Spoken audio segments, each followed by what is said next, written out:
Kembali lagi di Ruang Sehat pemirsa, terima kasih masih setia bersama kami tentunya. Dan kita akan kembali membahas tentang tantrum ya. Dan kebiasaan anak yang tantrum ini itu sangat beragam. Ada yang berteriak menangis, ada juga yang melakukan kekerasan Bu ya, seperti memukul atau menendang orang tuanya. Wah, ini adalah perilaku yang sangat kasar. Nah, lalu ada juga yang bisa melukai diri. Itu bahaya sekali Bu ya. Lalu apa Bu yang harus kita lakukan sebagai orang tua dalam hal ini Bu? Oke, ketika menghadapi situasi tadi ya, anak mengekspresikan emosi dengan agresif dan ekstrim gitu ya. Ini ekstrim. Terkadang orang tua semakin heboh dan panik. Nah, ini sebenarnya ada salah satu bukan salah satu sih, lebih beberapa tindakan yang harus kita lakukan untuk menghadapinya itu ya. Yang pertama, pastikan anak itu jauh dari keramaian. Jadi jangan sampai anak membuat suasana lingkungan atau situasi di lingkungan tersebut menjadi tidak terkontrol karena fokus di anak-anak yang sedang mengamuk tadi. Maka kita harus hindarkan atau cari tempat yang lebih sepi untuk dia mengekspresikan tantrumnya tadi. Kemudian yang kedua, jauhkan dari benda-benda atau sesuatu yang berbahaya. Jadi misalkan di situ mungkin banyak pecahan beling atau adanya banyak etalase yang bisa dihancurkan gitu ya, maka kita harus hindarkan tersebut, dijauhkan gitu ya Mbak ya. Kemudian yang berikutnya nih yang masih kadang kita sulit, yaitu jangan sampai kita lepas kontrol. Jadi ketika anak kita tantrum atau melihat anak kita sedang mengekspresikan emosinya tadi, itu terkadang kita kan, maaf ya Mbak ya, malah jadi emosi gitu ya, malah jadi marah-marah sendiri gitu kan. Nah itu jangan sampai seperti itu gitu ya. Kalau bisa ketika anak kita tantrum, kita harus tetap cooling down, kita tetap harus bisa menjaga mood kita atau kemarahan kita gitu ya. Kemudian yang berikutnya, jangan sampai memukul anak. Kalau anak kita tantrum itu tidak diperbolehkan gitu ya, dan tidak dibenarkan. Anak diam dipukul karena rasa sakit tadi gitu.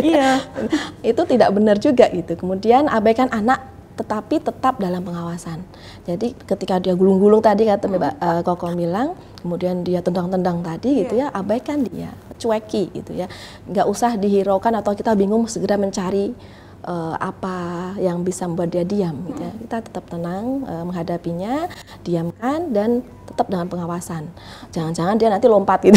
Iya, misalkan tidak dihiraukan tapi tiba-tiba gitu ya. Nah, itu kita tetap ada pengawasan. Jadi ketika dia mau meloncat atau melakukan perbuatannya lebih parah lagi kayak tadi misalkan dia menendang, memukul, kita tetap bisa menahan tangkisan tadi ya. Dia mau memukul kita misalkan, kita bisa menahannya. Kemudian dia mau melarikan diri gitu ya, kita bisa menjaganya. Jadi di situ tetap dalam pengawasan meskipun sepertinya kayak dicuekin gitu. Jadi tidak asal membiarkan Bu ya. Betul, tetap dalam pengawasan kita. Kemudian yang berikutnya, ajarkan anak untuk bisa tenang sendiri. Nah, ini agak berat memang.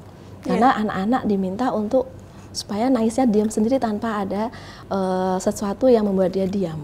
Jadi cuma kata-kata dari orang tua saja kita arahkan, oke, kamu masih mau marah, silahkan marah, gitu ya. Jadi mama di sini, mama tenang menunggu di sini sampai kamu selesaikan marahmu.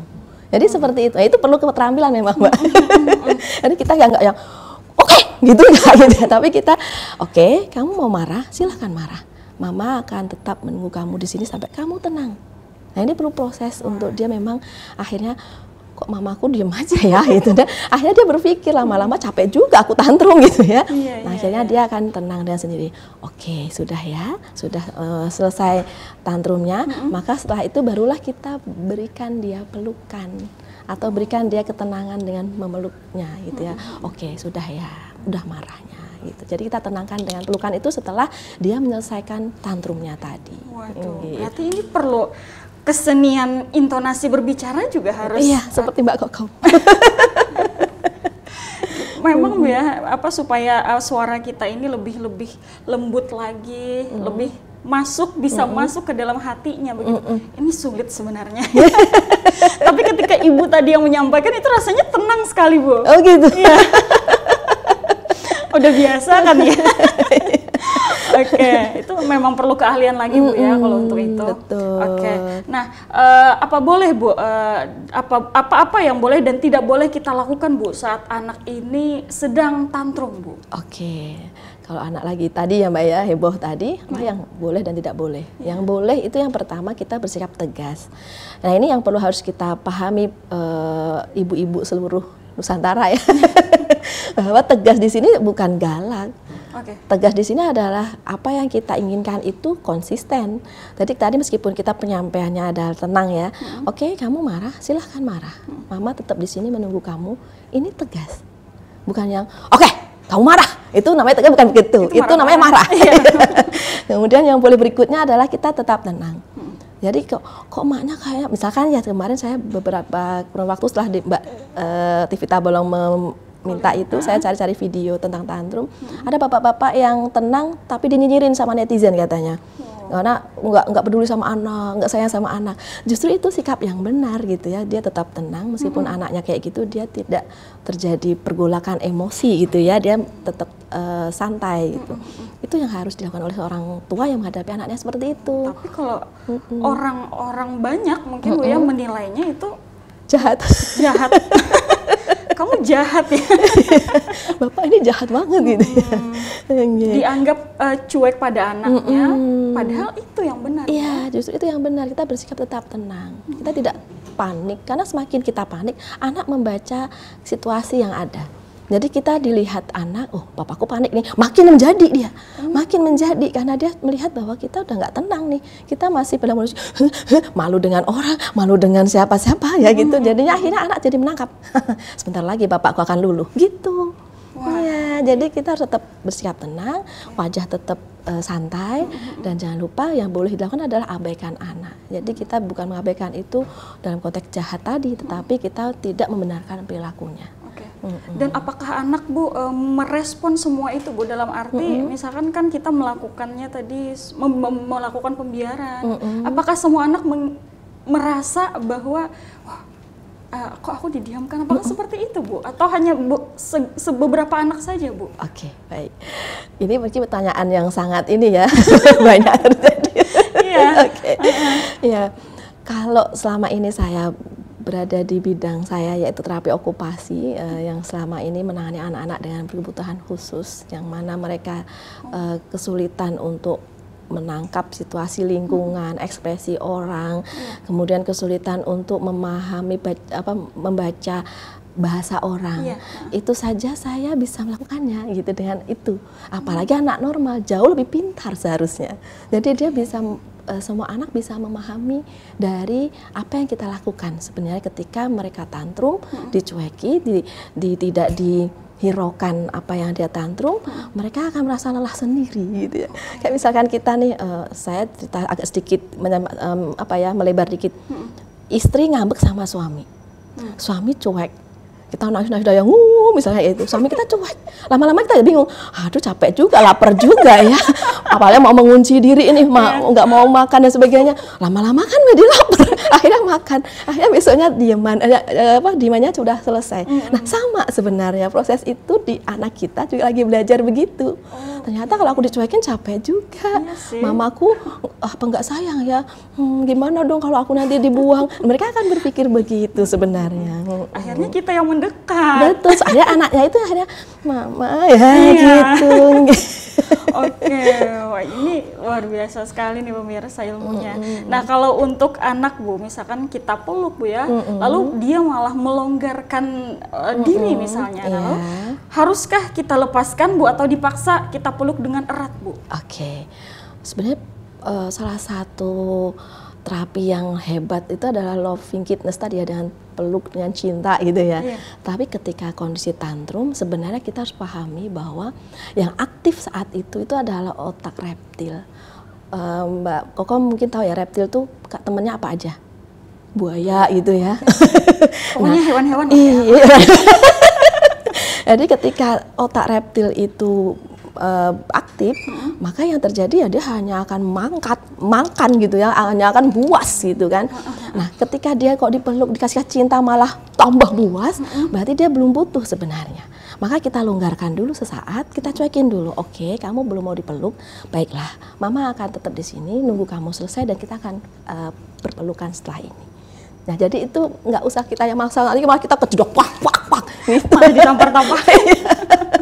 Oke, jadi ketika dia tidak melonggarkan diri begitu ya, seperti dia nggak mau dipeluk, ya udah nggak usah dipeluk ya. Nggak usah, iya, abaikan dulu aja. Artinya tenangkan dulu. Kalau memang keadaan sudah tenang, dilihat itu, baru peluk. Iya. Baru peluk dengan lembut, Betul. dengan kasih sayang dan Iya, cinta sepenuh dan hati. cinta sepenuh hati. Masya Allah. Oke, lalu Bu, apa Bu dampaknya jika orang tua ini menenangkan anaknya Bu ya, yang sedang tantrum dengan diiming-imingi hadiah? Oke, bagaimana dampaknya ya? Oke, dampaknya itu akan berwujud pada pola perilaku yang negatif semakin buruk, gitu ya. Karena apa? Karena anak tadi saya sampaikan di atas bahwa ketika tantrum, dia belajar terhadap situasi, bahkan gimana respon kita, bahkan bagaimana mimik kita, dan apa yang akan kita lakukan ketika mereka tantrum. Begitu kasih iming-iming, ternyata mereka belajar. Oh, dengan saya begini, mama ngasih aku es krim. Dengan aku begini, mama ngasih aku mainan, ngasih aku HP. Oh, berarti kalau nanti mama nggak mau, aku lakukan lagi lebih parah. Jadi di situ mereka belajar. Betul. Jadi ini tidak dibenarkan. Kalau saya pribadi, saya nggak mau memberikan iming-iming. Ya diam ya gitu, saya nggak mau, Mbak. Oh, jadi salah kalau gitu ya. Karena kan biasanya kalau anak-anak itu tantrum misalnya, udah diam-diam, nanti kakak belikan es krim misalnya gitu. Betul. Kita kasih, akhirnya nanti suatu saat kalau dia menginginkan ke sesuatu, betul, kita tidak ngasih, maka dia akan tantrumnya lebih hebat lebih hebat lagi. Bukan, mungkin gak hanya cuma nangis, bisa dia hentak-hentak, bisa mukul tadi. Itu yang bisa agresif itu karena di awal memang kita sudah membiasakannya, sudah salah di awal. Benar. Oke, nah lalu Bu, berapa lama Bu biasanya durasi tantrum ini berlangsung Bu? Oke, untuk durasi tantrum ini kita kenali dulu nih Mbak Kokom, untuk anak-anak di usia-usia tertentu itu durasinya berbeda-beda. Ada anak usia 1 tahun itu 2 menit dalam tantrumnya. Anak usia 3-4 tahun itu sekitar 4 menit. Anak-anak di 4 tahun ke atas itu bisa lebih lama lagi, bisa 5 menit, bahkan mungkin ada yang setengah jam misalkan gitu ya. Sedangkan untuk frekuensi dalam hitungan berapa kalinya itu dalam 1 minggunya itu anak-anak usia 1 tahun itu bisa 8 kali perulangan. Jadi kalau misalnya 8 kali kok tantrum ya setiap hari tantrum, ini masih wajar. Memang batasan di usia dia seperti itu. Kemudian di usia 2 tahun meningkat karena tadi egosentrisnya udah mulai meningkat. Sudah 9 kali dalam seminggu. Kemudian 3 tahun mulai turun nih karena sudah mulai pemahamannya bagus. Udah bisa sampai 6 kali saja. Kemudian 4 tahun dia akan menurun lagi menjadi 5 kali dalam seminggu. Artinya tergantung usianya Bu ya. Betul. Usia segini ada hitungannya. Iya. Dan ada frekuensinya juga Bu Betul. ya. Oke, baik. Nah pemirsa, kita akan jeda sejenak. Jangan kemana-mana, tetaplah bersama kami di Ruang Sehat.